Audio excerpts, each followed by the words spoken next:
2 weeks ago. Justin Herbert has 17 passing touchdowns to only 5 interceptions for the Chargers. And the Bengals' #1 overall pick, Joe Burrow, is in the top 10 in passing yards for the entire league, not just rookies. Shannon, who would you take moving forward, Tua, Herbert, or Burrow? I mean, just looking at it right now in a vacuum, I mean, these three guys, I mean, you say Justin Herbert. Skip, I didn't see this at Oregon. I mean, I knew he was athletic because I saw him run wild in Wisconsin in the Rose Bowl, but I never saw him throw the ball like he's throwing it right now. And I guess that's the hardest thing is that when you project, Skip, you're like, this guy can be really, really well. And that's what they did with Daniel Jones. It's like, well, he's throwing the ball well, but who is he throwing to? None of these guys from Duke is going to go play in the NFL. And so you got to factor that in. Says, okay, once you put talent around him. I'm looking at Justin Herbert. Skip, he's second in the league in passing yards behind Russ. He has 17 touchdowns, 5 interceptions. I did not see this. And I understand, well, we have a high grade on him, but this. Here's one thing, Skip. Okay, the guy's, throwing for 250 yards a game. But second as a rookie in the league in passing? Nah, I didn't see this. I think Joe Burrow has been unbelievable given the situation. And I like what I saw with Tua, and I believe he's only going to get better as we move forward. But right now it says, okay, Shannon, you got one. I'm gonna take this kid at the Chargers. And moving forward, Skip, do you trust Cincinnati? Do you really trust Cincinnati? I just hope A-Lin can turn this thing around, my former teammate, with the Chargers, and continue to grow. But I like Tua. I just think Tua's going to improve. He's a little behind where the other guys are because this is only a second start. But, Skip, the comparison's going to be there. It's going to be like 83. You got Kelly, Marino, and Elway.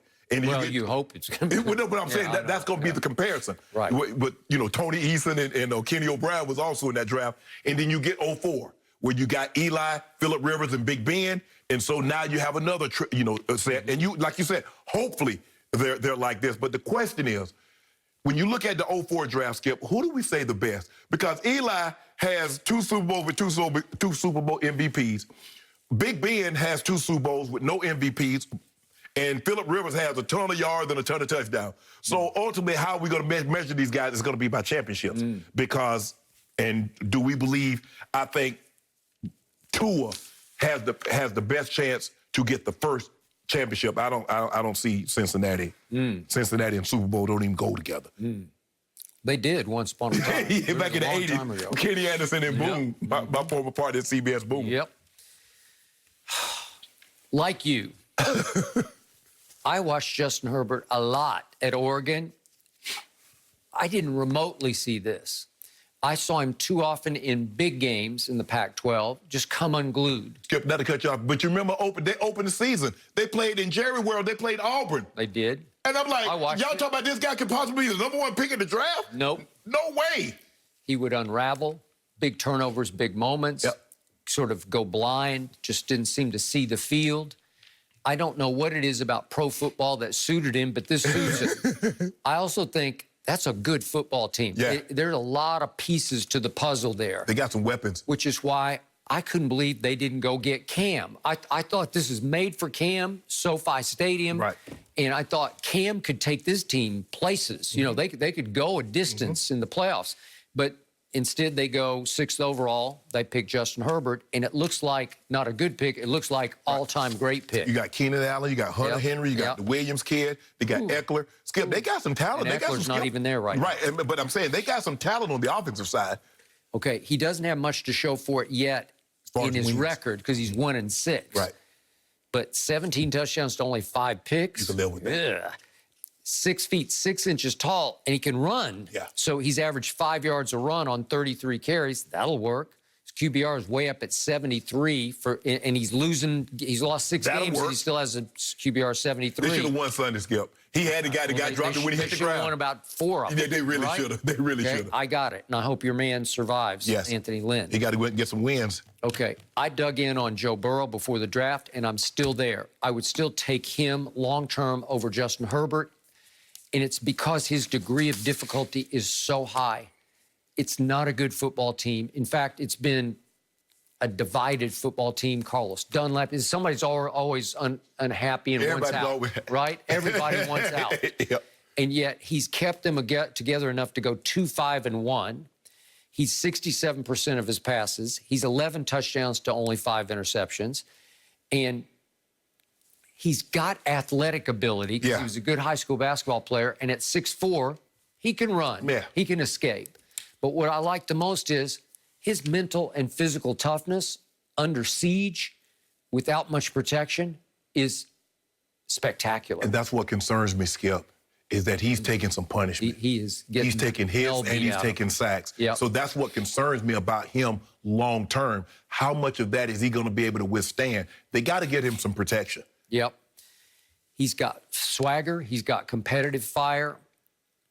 And he's got accuracy. You can't teach it or coach it, but he is deadly accurate. We saw him go on the greatest run through the college, sort of the second half of the college season we've ever seen anybody be on, including Kyler and Baker before him. Yeah, no quarterback has ever had a season like this. No, never.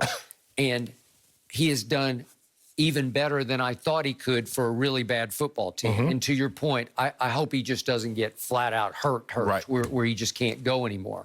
But if they do have another low pick and they can begin to build around him and get him some protection and some more weapons, boy, I just love how he's made. I love his makeup as much as his physical ability. Because you look at Justin Herbert in college, in the Pac-10, Pac-12, whatever they call it, they throw the ball a bunch. He averaged 248 yards passing a game. You look at Joe Burrow, he averaged 378. Tua averaged 315. So you expect these guys to be able to throw the ball, but 248 in college is nothing. I mean, they're like, you threw for 248 a game in college? Where you play? Yeah, who are you talking about? Are these guys like last year, Justin Herbert averaged 248. Oh, yeah, last year. I know, I got it. Yeah, and I'm like, if you say you threw for 248, they're like, what'd y'all run, the wishbone? I know. Now he's 307, which ranks second behind Russ. Yeah, well, it's third most per game, but his total yards are behind Russ. I got it. Joe Burrow's averaging 284 a game, which is really good for a bad football team. Yes. So I would stick Burrow, Herbert, Tua. Tua did impress me at Arizona. Doesn't exactly have a rifle. No. It's a soft arm. It's like soft ice cream, but he's accurate. That's all, you like that soft serve? Yep. You know who served more ice cream than anybody? Dairy Queen and McDonald's. But the McDonald's machine is already always broke, so they go to Dairy Queen. Is that what they do? The most ice cream, soft serve. Really? Yeah, I love them soft serve. Yep. I used to when I was a little kid. They dip that thing in that chocolate. Oh. It freezing. It's the best. Yeah. Don't do it anymore. Well, you don't do it? No, I don't do dairy either, Skip. I can't do it. Sorry. Makes me congested. Does it? Yeah. It just would make me fat. I don't want to get fat. Man, Skip. If you got to enjoy yourself, man, live a little bit. I do frozen yogurt. It works. It's almost like soft ice cream. Maybe not. You guys are talking to the biggest Dairy Queen fan around. Oh my gosh, as a kid, I would still go there every day if there was a Dairy Queen close by, just so y'all know. I'm not too concerned. I'm just gonna work it off another day. And for the record, I'm glad that you guys are finally on the Justin train. I was telling you to expect great things. I just want to remind everyone. All right, just so it's been said. Could things really get any worse for the Bucs after their 38-3 loss to a division rival? Antonio Cromartie gives us his take after the break.